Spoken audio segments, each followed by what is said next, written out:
Bonjour à tous et bienvenue pour cette vidéo consacrée aux suites géométriques de la partie calcul du tâche 2. Les suites géométriques, ce sont des éléments, des nombres, qui sont liés les uns entre les autres par une multiplication, par une division. Autrement dit, pour passer d'un nombre au suivant, je multiplie ou je divise toujours par le même nombre. Alors une suite géométrique, ça peut se matérialiser schématiquement par un escalier.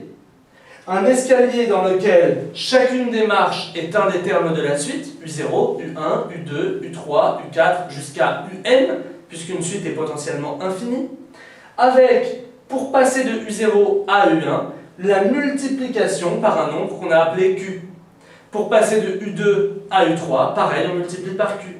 De U3 à U4, pareil, de U4 à U5, pareil, etc. jusqu'à UN. Autrement dit, on multiplie toujours par le même nombre Q qui s'appelle la raison. Le terme général d'une suite géométrique, c'est UN. Le nème terme de cette suite vaut U0, le premier terme, fois la raison à la puissance du nombre de termes. C'est logique. Prenez par exemple U3. U3, c'est U0 fois Q pour passer à U1, fois Q pour passer à U2, et fois Q pour passer à U3. Si je résume, c'est bien U0 fois Q puissance 3. U7, c'est U0 fois Q puissance 7. De manière plus générale, UN, c'est U0 fois Q à la puissance N. On peut calculer la somme des termes d'une suite géométrique de manière très rapide. Pour cela, on a une formule qui est inscrite ici. Vous prenez le premier terme et vous le multipliez par la raison Q puissance nombre de termes moins 1 divisé par Q moins 1. Alors là, ça peut paraître un petit peu abstrait. Vous avez un exercice qui apparaît en bas de votre écran. On va le faire ensemble. Que vaut la somme de 1 plus 3 plus 9 plus 27 plus 81 plus 243? Alors évidemment, on peut faire 243, plus 81, plus 27, plus 9, plus 3, plus 1 à la main, mais 1, on va perdre du temps, et 2, on va risquer de se tromper. J'ai plus vite fait de reconnaître que là, j'ai une suite géométrique de raison 3, 1 pour aller à 3 fois 3, 3 pour aller à 9 fois 3, 9 pour aller à 27 fois 3, 27 pour aller à 81 fois 3, et enfin 81 pour 243 fois 3.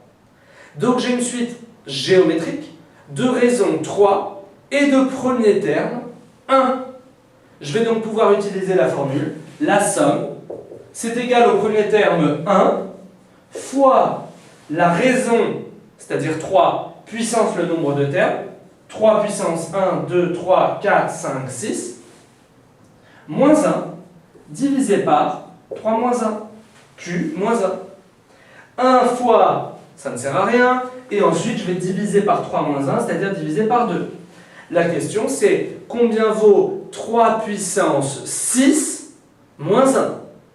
3 puissance 1 c'est 3, 3 au carré c'est 9, 3 au cube 27, 3 puissance 4 81, 3 puissance 5 c'est 81 fois 3 243, et 3 puissance 6 c'est donc 243 fois 3, 200 fois 3 ça fait 600, 40 fois 3 ça fait 120, ça fait 720, et 3 fois 3 ça fait 9, ça fait 729.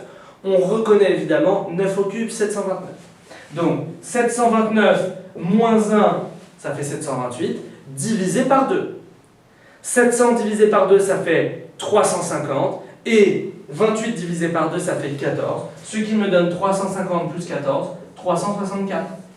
Donc vous le voyez, on gagne beaucoup de temps à travailler comme ça. Alors évidemment, il faut connaître vos puissances des nombres usuels, mais 3 puissance 6, vous allez vite savoir que ça fait 729. Voilà pour les suites géométriques, n'hésitez pas à aller consulter notre autre vidéo sur les suites arithmétiques. Bon courage et à bientôt en cours.